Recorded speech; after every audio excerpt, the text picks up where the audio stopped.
Hello everyone. In this demonstration, I'm going to show you how to configure your widget within the widget settings page. To get started, please navigate to the widget settings page listed in the article.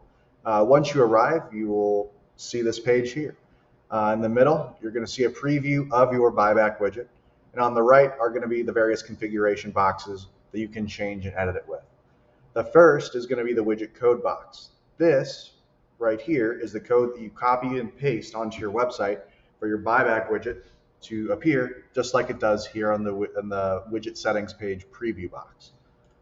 Under widget theme, you're going to be able to configure if you want your company logo to be displayed or not on your widget. As you can see, all changes made here will directly affect the widget, thus affecting the widget preview. You have the option to change the color of the widget. In this case, we're going to go from black to, let's go with blue. So all of the main color icons the primary colors of the widget have now been changed. Now we can go and address the button colors within the widget. So we're going to change those to red, nice and bright. Easy and visible for your customers to click on. And I'm going to navigate through one of the iPhones here so you can see what that looks like. So we'll select damaged, and now you see this bright red confirm condition box based on the button color I chose here in the theme settings box. Now, going to the widget settings configuration box, we have a terms and conditions link. And what this does is it allows you to copy paste your terms and conditions URL from your website that will be prompted within the widget before a customer can fulfill their order. They will need to confirm that they understand your terms and conditions. So we're going to navigate through this, and I'll show you where that appears on the widget. So after contact information, and when you're on the how would you like to get paid step, it says by clicking continue, you agree to ZCSCO's terms and conditions and confirm that the items you are selling have not been reported lost or stolen. So when you click on this link, it will navigate you to whatever URL you put in the terms and conditions link input box here on the widget settings configuration box.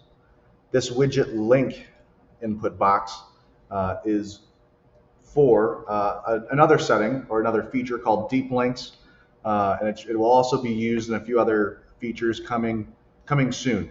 But what you need to know is whatever website that your widget's going to be hosted on, whatever web page, what you're going to do is copy paste that URL and put it here for future use. You don't necessarily need to do that, but I highly recommend it if you're going to be using any marketing materials or promoting your buyback side of your business through like Google Ads or with deep links or any of the other features that are coming here soon.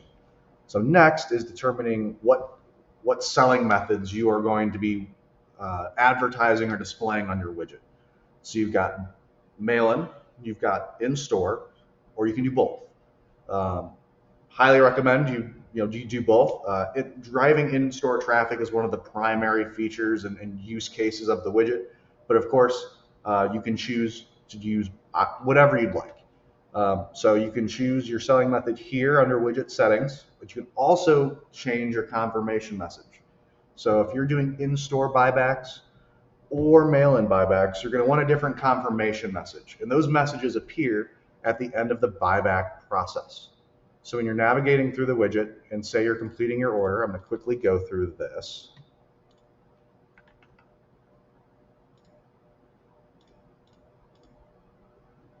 Once a customer completes an order, they'll be presented with a order confirmation. And that's what this is right here. It says, are you ready to get paid? We've locked in your offer for 30 days, etc. You can change your order confirmation messages for mail-in and in-store with this little message box to the right of each selling method type.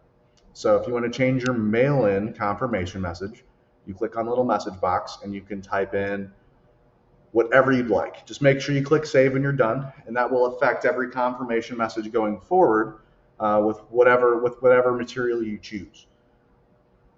So the next setting that we have is lead booster. And what that is, it allows you to collect information about your widget visitors without, it allows you to collect that without giving them a price on the devices that you're offering to purchase.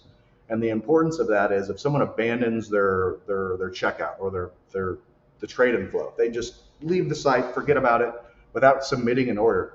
What that allows you to do is collect that information and remarket to them in the future to maybe try to get their business later on. So all you have to do to enable this is toggle the switch on. And all it does is it asks for the customer's email or phone number before they're able to see their prices for whatever devices they're trying to purchase. Now this last configuration box is all about how the widget is presented on your website. The first is going to be widget type. There are two types of the widget. There is the floating widget, and then there's the on-page widget.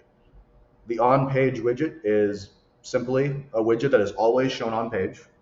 And the other option is floating, and that turns the widget and hides it until a customer or a website visitor clicks on a button that you determine within settings.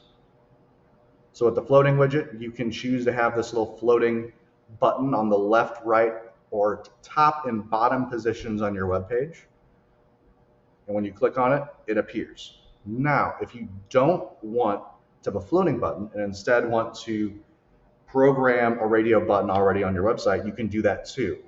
There are some extra steps that I'm going to list in the help article. Highly recommend just skipping down to that step, and it'll go through the nitty-gritty parts of hiding the floating part of the widget and automatically coding that button of your choice with some JavaScript to make that widget appear just like it does with this floating button.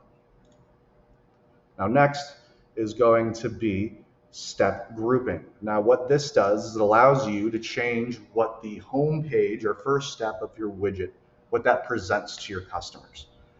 Many people who don't have many categories enabled just remove the first step, and that looks like this. So it just shows like all of the brand slash categories and device models. So for example, Apple TV or HomePod or Apple Pencil or Galaxy S series. Now, if you want to see if you want your first step grouping to be brand, easy, no problem. Just click on by brand under first step grouping. And now the home page of your widget is just going to show different brands. So Apple, Canon, anything you have enabled within buyback devices and is priced within the pricing editor will appear here as a brand. And if you click Apple, you will see all of the different categories you have under the Apple brand in the next step. Now the third option is displaying category as the home page option for your widget.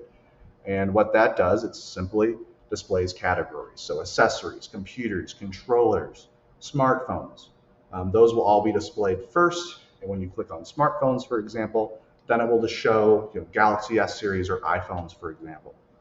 So this pretty much wraps up the basics of the widget settings page. I have a lot more information on the help article.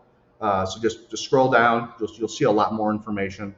If you have any questions or concerns or ideas, please use this little intercom message bubble here on the bottom right-hand side of the page where you can message us directly or search for other articles already in the system. I hope you have a great rest of your day. Thanks.